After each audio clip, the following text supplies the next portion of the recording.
Hello student, स्वागत है आप सभी का एक नई वीडियो में। अगर आपकी भी सेमेस्टर एग्जाम में बैक लग गई है तो बैक को कैसे क्लियर कर सकते हैं, कौन कौन से ऑप्शन होते हैं क्लियर करने के और इसको किस तरीके से आप क्लियर कर सकते हैं। चूँकि बहुत सारे बच्चों की इस बार बैक आई है, एक तरीके से कह सकते हैं। अभी मैं आपको पूरा डाटा भी दिखाऊंगा कि कितने बच्चों की बैक आई है।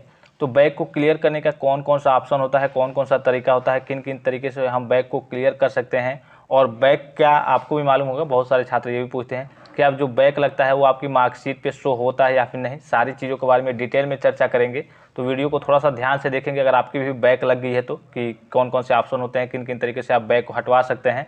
इसके बावजूद भी अगर आपके रिजल्ट में कोई भी किसी भी प्रकार की समस्या हो तो आप कमेंट करके पूछ सकते हैं, सारी जानकारी आपको दी जाएगी। सबसे पहले आपको इंटरफेस पे दिख रहा होगा, जावेद मुस्तफा सर ने ट्वीट किया था। सबसे पहले इसका आंकड़ा देख लेते हैं कि किन किन बच्चों की, यानी कितने बच्चों की कह लीजिए कि बैक लगी है। उसके बाद से आगे की चीज़ों पर इसके किस तरीके से इसको क्लियर करना है, क्या क्या चीज़ें करनी है, इसके बारे में विशेष चर्चा करेंगे। देखिए, कल ही इन्होंने ट्वीट किया था, पॉलिटेक्निक विषम सेमेस्टर की परीक्षा में 1,78,691 परीक्षार्थी शामिल हुए थे। 93,190 परीक्षार्थी पूरी तरह पास हुए हैं, यानी कि कोई बैक नहीं है, कोई चीज़ नहीं है, कोई दिक्कत नहीं है। और 74,507 परीक्षार्थी बैक पेपर के साथ पास हुए हैं, यानी कि 74,507 बच्चों की बैक लगी है। अब बैक लगने का मतलब क्या है? हो सकता है कि आपकी एक बैक लगी हो सकता है 2 बैक लगी हो, इसलिए कि सब्जेक्टों की बात यहाँ पे नहीं की गई है। यहाँ पे 74,507 विद्यार्थियों के बारे में बात की गई है कि हाँ, इतने विद्यार्थियों की बैक लगी है। अगर आपकी भी बैक लगी है तो हो सकता है आपकी एक बैक लगी हो सकता है 2 लगी हो सकता है 3 लगी हो सकता है 4 लगी हो, और या फिर हो सकता है 5 सब्जेक्ट में या फिर 6 सब्जेक्ट में भी बैक लग गई हो। ठीक है, तो इसके बारे में हम डिटेल में चर्चा करेंगे। उसके बाद एक और इन्होंने ट्वीट किया था, ये भी देख लीजिए आप। पॉलिटेक्निक विषम सेमेस्टर की परीक्षा में यहाँ पे दिख रहा होगा 7,136 स्टूडेंट फेल हैं। 82 परीक्षार्थी जो नकल करते पकड़े गए थे उनका परिणाम बोर्ड ने रोका है। 1,78,691 स्टूडेंट्स पंजीकृत थे और 1,74,915 स्टूडेंट्स परीक्षा में शामिल हुए थे। यानी यहाँ पे इन्होंने सीधा पूरा एक तरीके से कहिए कि आंकड़ा दे दिया है। और यहाँ पे भी इन्होंने दिया था कि कितने छात्र पास है, तो यहाँ पे इन्होंने ये दे दिया है कि कितने छात्र पूरी तरीके से फेल है। मतलब फेल होने का मतलब एक तरीके से कह लिए कि सभी सब्जेक्टों में बैक लग जाती है, एक तरीके से कह लिए वो फेल है। या फिर इसमें हो सकता है स्पेशल बैक पेपर की कैटेगरी के स्टूडेंट्स होंगे, वो भी कई स्टूडेंट्स होते हैं जिनका 3, 4, 5 में बैक रहती है और वो भी क्लियर नहीं हो पाता स्पेशल बैक में भी, तो उनका भी कह लिए एक तरीके से फिर से 1 साल और पढ़ना पड़ता है, काफ़ी सारी दिक्कतें होती हैं। और जी यहाँ पे जो आंकड़ा दिख रहा होगा, 82 परीक्षार्थी जो नकल करते पकड़े गए हैं उनका परिणाम बोर्ड ने रोका है। और बोर्ड ने रोका है तो इसमें क्या होता है, आपको बोर्ड में बुलाया जाता है, वहाँ से आपको वार्ता करनी होती है। यानी बोर्ड में कह लीजिए कि बोर्ड के अधिकारी आपसे पूछते हैं कि आप क्या कर रहे थे, क्यों नकल कर रहे थे, क्या दिक्कत थी, बहुत सारी चीज़ें पूछी जाती है। तो वहाँ पे आपको घबराने की ज़रूरत नहीं है। आपको लिए जब भी नोटिस आती है मैं आपको तुरंत इन्फॉर्म करूँगा कि हाँ, आपको किस डेट में बोर्ड को जाना है। बोर्ड मतलब कि आपको लखनऊ जाना पड़ता है। ठीक है, लखनऊ विभाग में जो आपका बोर्ड है, BTP का बोर्ड, वहाँ पर आपको जाना पड़ता है। तो सारी जानकारी मैं आपको देते रहूँगा, कब जाना है इन 82 परीक्षार्थियों को, यानी कि इन 82 विद्यार्थियों को कब जाना है लखनऊ में बोर्ड में, और क्या क्या चीज़ें आपसे पूछी जाएंगी किस तरीके से। ये सारी चीज़ें हो गई।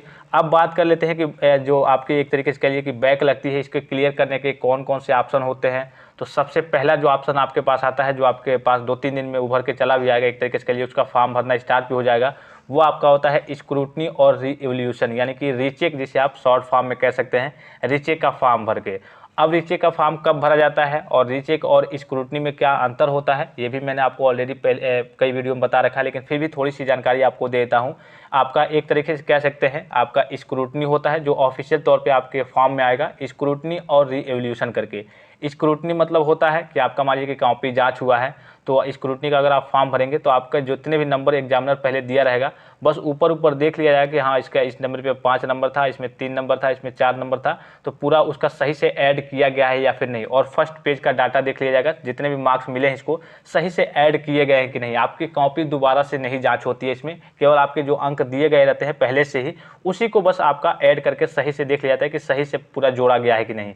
अगर रिवोल्यूशन की बात करें तो आपका समझिए कि आपकी कॉपी पूरी काट दी जाती है। काट दी जाने का मतलब क्या है, पिछला जिस भी एग्जामिनर ने आपकी कॉपी चेक की है उसको पूरा गलत कर दिया जाता है, उसको काट दिया जाता है, उसको हटा दिया जाता है एक तरीके के लिए, और आपकी कॉपी नए सिरे से जांच की जाती है। अगर हो सकता है आपका मान लीजिए कि 10 नंबर आया है, तो हो सकता है नया एग्जामिनर जो चेक करेगा, तो कोई और नया एग्जामिनर होगा, मतलब जो आपका कॉपी चेक करेगा, वो आपको 15 नंबर दे सकता है, उसके आपके लिखावट के अनुसार 20 नंबर दे सकता है, 25 नंबर दे सकता है। इसमें कभी कभी आपका नंबर कम भी आ जाता है। ठीक है, तो सबसे पहला जो ऑप्शन होता है क्लियर करने का, वो होता है आपका स्क्रूटनी और रिवोल्यूशन, अर्थात रीचेक का फॉर्म, जो कि 2-3 दिनों में निकल के आने वाला है। तो उसकी जानकारी मैं आपको देते रहूँगा, कैसे भरना है, किन किन सब्जेक्टों में भरना है। तो ये आपका पहला चीज़ हो गया। ठीक है, दूसरा चीज़ हो गया आपका ग्रेस मार्क्स मिलेगा। तो ग्रेस मार्क्स के बारे में काफ़ी सारे स्टूडेंट्स डाउट है कि सर मेरा तो 3 नंबर से बैक लगी है, 4 नंबर से। आपको मालूम है कि अधिकतम ग्रेस जो मिलता है 10 नंबर मिलता है और अधिकतम 2 सब्जेक्ट में मिलता है। तो आप सोच रहे होंगे कि मेरी तो एक ही सब्जेक्ट में बैक है या फिर 2 सब्जेक्ट में बैक है और 5 नंबर 3 नंबर से बैक है, तो मुझे ग्रेस मार्क्स मिलना चाहिए। तो आपको मालूम है कि ग्रेस मार्क्स जो मिलता है वो इवन सेमेस्टर यानी कि फाइनल कह लीजिए कि एक तरीके से जो आपका ईयरली एग्जाम एक तरीके से कह लीजिए, अगर आपका सेमेस्टर एग्जाम होता है तो मान लीजिए कि आपका इस बार फर्स्ट सेमेस्टर का, थर्ड सेमेस्टर का, फिफ्थ सेमेस्टर का एग्जाम हुआ, जब सेकंड सेमेस्टर का, फोर्थ सेमेस्टर का और सिक्स सेमेस्टर का एग्जाम होगा, उसमें आपकी कोई बैक नहीं रहेगी। या फिर मान लीजिए कि एक बैक इसमें आई है, एक बैक उसमें आ गई और टोटल जो बैक लगी है वो 10 नंबर के अंदर से ही लगी है, यानी कि एक में 3 नंबर से, एक में 5 नंबर से।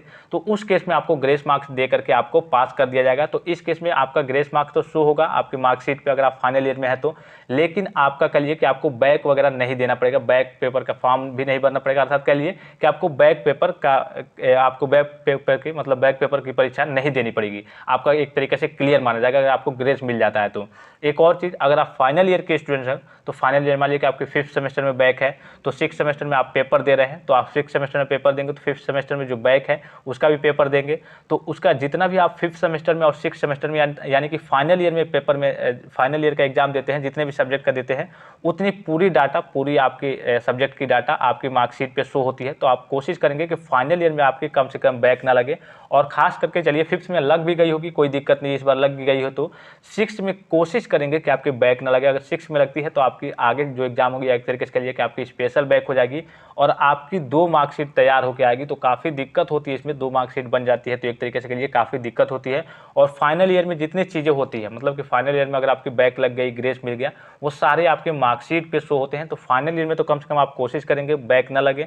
अगर फिफ्थ सेमेस्टर में लग भी गई है तब भी कोई दिक्कत नहीं है, सिक्स सेमेस्टर में आपको इसको देने का मौका मिलेगा तो सिक्स सेमेस्टर में आप दे के क्लियर कर सकते हैं, अदरवाइज ग्रेस भी मिल सकता है। तो ये सारी चीज़ें तो आपकी मार्कशीट पे शो होंगी, लेकिन इससे कोई ज़्यादा फर्क नहीं पड़ेगा। अगर आप सिक्स सेमेस्टर का एग्जाम देंगे उसमें किसी की भी बैक नहीं लगनी चाहिए, नहीं तो आपकी स्पेशल बैक बाद में हो जाएगी तो काफ़ी दिक्कत होती है। तो जैसा कि मैंने आपको बताया, पहला स्क्रूटनी और रिवोल्यूशन का आप फॉर्म भर सकते हैं, दूसरा ग्रेस मिल गया, इस केस में आपका क्लियर हो सकता है। तो ग्रेस आपका अब जब इवेंट सेमेस्टर का एग्जाम होगा, मान लीजिए कि आपका एक ही सब्जेक्ट में बैक लगा है सपोज कीजिए, या फिर 2 सब्जेक्ट में, अधिकतम 2 सब्जेक्ट रहना चाहिए, और अगर आप जब इवेंट सेमेस्टर का एग्जाम दे रहे हैं उसमें आपकी कोई बैक नहीं लगी है, तो जो 2 सब्जेक्ट में बैक लगा है अगर 10 अंक के अंतराल से लगा है, 10 अंक के अंदर ही लगा है, एक में 3 से या फिर एक में 4 से, दूसरे में 5 से, तो एक में 4 नंबर चाहिए, एक में 5 नंबर, तो आपको 9 नंबर दोनों में 4 नंबर 5 नंबर ग्रेस दे दिया जाएगा और आपको पास कर दिया जाएगा। अगर आप मान लीजिए कि फर्स्ट ईयर या फिर सेकेंड ईयर के स्टूडेंट्स हैं तो आपको ग्रेस मिलेगा, तो आपकी मार्कशीट पे भी नहीं शो होगा। तो आपके लिए तो एक तरीके से कहिए कि अच्छी खबर है कि आपका मार्कशीट जो आपका फाइनल मार्कशीट बनता है वो केवल फाइनल ईयर का डाटा उस पर रहता है। आपको शायद मालूम होगा, अगर आप रेगुलर वीडियो को देखते होंगे, मैंने सारी चीज़ें आपको बताई हुई है, ठीक है। और जो एक तरीके से कहिए तीसरा तरीका होता है वो होता है आपका बैक पेपर का एग्जाम दे करके आप क्लियर कर सकते हैं। इसलिए कि बस 2 ही तरीके होते हैं, एक तो आपको वाले स्क्रूटनी रिवोल्यूशन और दूसरा ग्रेस मार्क मिल जाता है, इस केस में आपको नहीं भरना होता है, यानी कि एक बैक पेपर का एग्जाम नहीं देना होता है। और तीसरा होता है कि आपको मतलब बैक पेपर का एग्जाम देना ही होगा। तो बैक पेपर का एग्जाम कब होता है इसके बारे में मैंने ऑलरेडी आपको जानकारी दे दी है, फिर भी दे देता हूं कि बैक पेपर अगर आपकी इवेंट सेमेस्टर में बैक लगती है तो उसका एग्जाम केवल इवेंट सेमेस्टर में होता है।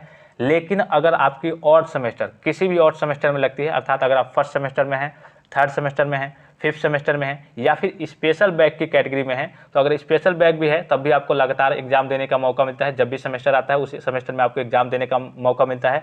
और अगर आपकी first semester, third semester, fifth semester में बैक लगती है तो फर्स्ट सेमेस्टर में बैक लगी है तो सेकेंड सेमेस्टर में आपका बैक पेपर का एग्जाम होगा। अगर आपकी थर्ड सेमेस्टर में लगी है तो फोर्थ सेमेस्टर में आपका एग्जाम हो जाएगा। अगर आपकी फिफ्थ सेमेस्टर में लगी है तो आने वाले सिक्स सेमेस्टर में आपका बैक पेपर का एग्जाम हो जाएगा। लेकिन वही अगर आपकी सेकेंड सेमेस्टर में बैक लगती है तो थर्ड सेमेस्टर में आपका एग्जाम नहीं होता है, अर्थात इवेंट सेमेस्टर में बैक लगती है, इवेंट मतलब 2, 4, 6 सेमेस्टर में बैक लगती है तो आपका आने वाले और सेमेस्टर में एग्जाम उसका नहीं होता है। उसके बाद से आपका अगर इवेंट सेमेस्टर में बैक लगती है तो जो आपका एग्जाम है वो इवेंट सेमेस्टर में ही होता है, अर्थात अगर आपकी सेकेंड सेमेस्टर में बैक लग गई तो आने वाले फोर्थ सेमेस्टर में आपका एग्जाम होगा, ना कि थर्ड सेमेस्टर में आपका एग्जाम होगा। तो आई होप कि सारे आपके डाउट्स क्लियर हो गए होंगे। आपके बैक को क्लियर करने का केवल एक तरीके से नॉर्मल तरीके से कहें तो केवल आपका स्क्रूटनी रिवोल्यूशन का रास्ता होता है।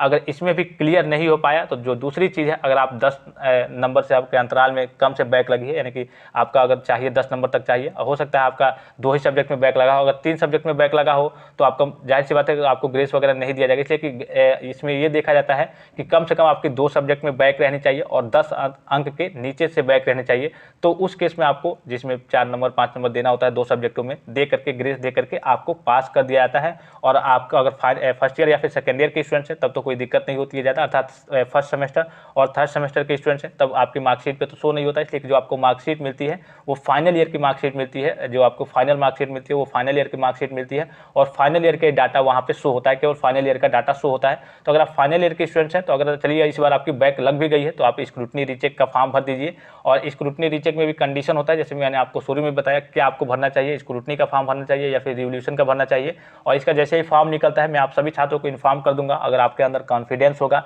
कि हाँ हमने अच्छा किया था, हमारे मार्क्स अच्छे आने चाहिए और टीचर ने हमारा नंबर कम दे दिया है, हमारे अच्छे मार्क्स आने चाहिए थे, हमारे 20 आने चाहिए थे, 25 आने चाहिए थे या फिर कम से कम 17 तो आने चाहिए ही थे, लेकिन एग्जामिनर ने 5 दिया है, 3 दिया है, 10 दिया है, 12 दिया है। कुछ छात्र ये भी पूछते हैं कि सर मेरा तो 14 है, मेरा 15 है, क्लियर हो पाएगा या फिर नहीं। तो देखिए जब आप रीचेक का फॉर्म भरेंगे एक तरीके से लिए, जो आपके एग्जामिनर कॉपी जाँच करेगा, ये उसके ऊपर डिपेंड करता है कि आप किस तरीके से लिखे हैं और वो किस तरीके से आपकी कॉपी को जाँच करता है और वो किस तरीके से आपको नंबर देता है। अब ये नहीं कहा जा सकता चलिए आपका 8 नंबर आया है तो आपका नहीं क्लियर हो पाएगा और आपका 13-14 नंबर है तो 2-3 नंबर देकर आपको पास कर दिया जाएगा। वो एग्जामिनर जो आपकी कॉपी चेक करेगा फिर से वो दूसरा टीचर चेक करता है, तो उसके ऊपर डिपेंड करता है किस तरीके से आपकी कॉपी जांच करता है। और उम्मीद रहती है कि चलिए क्लियर हो जाएगा, लेकिन ऐसा नहीं है कि हाँ सभी का क्लियर हो जाएगा, इसलिए कि जितने बच्चों की बैक लगी जाहिर सी बात है सभी तो इतने पढ़ने वाले नहीं होते हैं। कुछ छात्र ऐसे भी होते हैं जो 3 पेज 5 पेज 8 पेज तक ही लिख के आते हैं और लिखने के ऊपर डिपेंड ये नहीं करता है। अब जैसे मैथमेटिक्स हो गया तो उसमें आप 300 पेज भर दें, लेकिन अगर आपने सही नहीं किया है, सही प्रोसेस के साथ नहीं किया है तो आपकी जाहिर सी बात है बैक लगेगी। और जैसे कम्युनिकेशन स्किल सेकंड हो गया या फिर केमिस्ट्री हो गया, इसमें आपने सटीक तरीके से या फिर कह लिए कि अगर अच्छे से आंसर नहीं लिखा है, अगर ज़्यादा भी लिखा हो तो इसमें आपकी बैक वगैरह ज़्यादा लगती है। जैसे कि अगर थर्ड सेमेस्टर की बात करें मैकेनिकल इंजीनियरिंग की तो मॉस हो गया, अगर उसी में सिविल की बात करें तो सॉम हो गया, सॉम मॉस लगभग एक ही सब्जेक्ट एक ही तरीके का है। उसके बाद फिफ्थ सेमेस्टर मैकेनिकल की बात करें तो मशीन डिजाइन हो गया, काफ़ी सारे छात्रों की मशीन डिजाइन में भी बैक लगी है। तो ये सब है जो थोड़ा टेक्निकल सब्जेक्ट है, थोड़े डेरिवेशन टाइप के न्यूमेरिकल टाइप के क्वेश्चन आते हैं, तो काफ़ी सारे छात्रों की बैक लगती है इन सब चीज़ों में। और बहुत सारे सब्जेक्ट है, सबको बताना पॉसिबल नहीं है। तो अर्थात अगर आपकी जिन भी में बैक लगी है, अगर आपके अंदर कॉन्फिडेंस है कि हमने अच्छा किया था, तो आप स्क्रूटनी रिवोल्यूशन अर्थात रीचेक का फॉर्म भर देंगे और 2-3 दिन में इसका भी नोटिफिकेशन जारी हो जाएगा। मैं आप सभी छात्रों को इन्फॉर्म कर दूंगा। और भी कोई डाउट्स हो आपके रिजल्ट में, किसी भी प्रकार की समस्या हो तो आप कमेंट करके सारी जानकारी को या फिर व्हाट्सएप पे मैसेज भी कर सकते हैं। मैं अगर रिप्लाई नहीं दे पाऊंगा तो उस हिसाब से आप सभी छात्रों को वीडियो प्रोवाइड करा दूंगा कि हाँ आपको आपकी जो परेशानी हो उसका आपको सोल्यूशन मिल जाए। तो फिलहाल इस वीडियो में इतना ही, इजाजत दीजिए। धन्यवाद, थैंक्स फॉर वॉचिंग। मिलते हैं नेक्स्ट वीडियो में।